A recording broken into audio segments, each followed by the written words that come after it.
اللہ کے حبیب صلی اللہ علیہ وسلم پر ایسا اندھا اعتماد کاش کہ اہل ایمان کو نصیب ہو۔ آج دنیا والے سائنس کے طلباء یا آئنسٹائن کے نظریات جب سنتے ہیں، نیوٹن کے نظریات جب سنتے ہیں، چاہے وہ نظریہ ارتقاء ہو، چاہے نظریہ اضافت ہو، چاہے بگ بینگ کا نظریہ ہو، چاہے کشش ثقل کا نظریہ ہو، یہ مختلف نظریات ہیں نا، دیکھتے نہیں ہیں۔ کیا میں سے کسی نے دیکھا ہے کہ زمین نے اس کو کھینچ لیا اپنی طرف؟ مغناطیس لوہے کو کھینچ لیتا ہے، وہ تو سارے دیکھ لیتے ہیں، لیکن پھر بھی مان لیتے ہیں کہ زمین میں کشش ثقل ہے۔ بگ بینگ، زمین ایک دنیا کائنات ایک دھماکے کے نتیجے میں وجود میں آئی۔ ان کا باپ بیٹھا ہوا تھا وہاں سائنسدانوں کا، جنہوں نے ایسے دیکھا کہ دھماکہ کہاں ہوا۔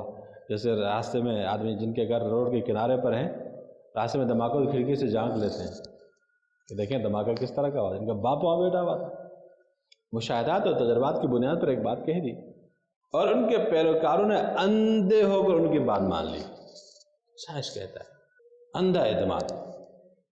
ڈارون نے کہہ دیا بندر سے انسان بن گیا، مان گئے، حالانکہ مشاہدے کے خلاف ہے۔ کشمیر کے جنگلات میں کتنے بندر ہیں، عرب کے صحراؤں میں کتنے بندر ہیں۔ مکے سے مدینہ کے سفر کرتے ہوئے جہاں گاڑی رک جائے سارے روڈ کے کنارے آ جاتے ہیں بندر، موٹے تازے بوڑھے ہر قسم کے بندر۔ افریقہ کے جنگلات میں اتنے بندر، آج تک ان میں سے کوئی بندر انسان بن کے باہر نہیں آ گیا ارتقاء کے نتیجے میں۔ تو صرف ان کا ایک باپ تھا بس جو بن گیا تھا، لیکن اندھا اعتماد کر لیا۔ کیوں؟ بس ان پر اعتماد ہے۔ عجیب بات ہے کہ تم ان پر اندھا اعتماد کر لو تو تم عقل مند کہلاؤ۔ ان کے تجربے پر، ان کے علم پر اندھا اعتماد کر کے تم مان جاؤ تو تم تو بڑے عقل مند کہلائے۔ اور ایک مسلمان نبی کریم صلی اللہ تعالیٰ علیہ وسلم پر اندھا اعتماد کرے، حالانکہ آپ کا صادق و مصدوق ہونا پوری دنیا کو مسلم ہے۔ کسی انسان کی 63 سالہ زندگی میں کبھی جھوٹ پکڑا ہی نہ جائے، کبھی خیانت ہو ہی نہ، پوری دنیا چھلنی لے کے تلاش کرے، آج تک کسی کو نہیں ملا۔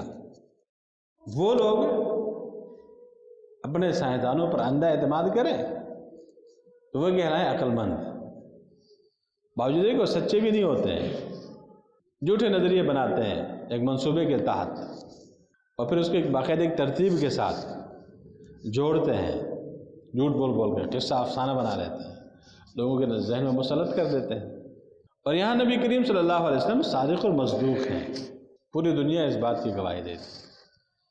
ہم اللہ کے نبی صلی اللہ علیہ وسلم کی کسی بھی بات پر اعتماد کریں، اور اندھا اعتماد، اسی کا نام ایمان ہے، اسی کا نام ایمان ہے۔ جب ہم اندھا اعتماد کر کے ایمان لاتے ہیں تو کہتے ہیں ارے کتنی بیوقوفی کی بات ہے، اندھا اعتماد کر لیا۔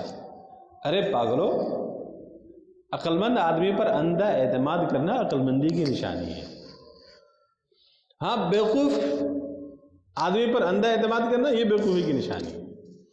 اس لیے نبی کریم صلی اللہ علیہ وسلم سے زیادہ سمجھدار دنیا میں کون ہو سکتا ہے؟ آپ پر اندھا اعتماد ہی سمجھداری کی نشانی ہے، اور اسی کا نام ایمان ہے۔